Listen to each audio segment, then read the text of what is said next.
Good morning. Just wanted to show you an example of some irregular tire wear here.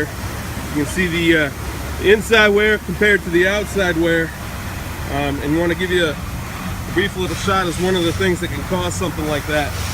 This particular instance, it's a cut tie rod tube. You see it's shaped a little bit more like a boomerang than it is like a nice straight tube, like the example of the one that we're going to put in when we're all done. To go along with the work, what we found is that we had some worn bushings in the kingpin. You see a little bit of the rust on the kingpin right here. Some moisture got in there.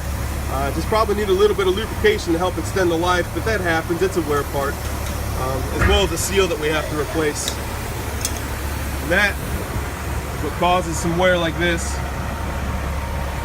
And over here, Jason's getting it all put back together. You see we got the cap on the pin, bearing down underneath, getting the studs cleaned up.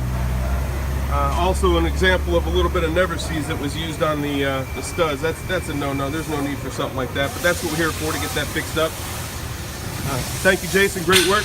Appreciate the help. Just a little example of some of the work we're doing here at Rice Tire and Manassas.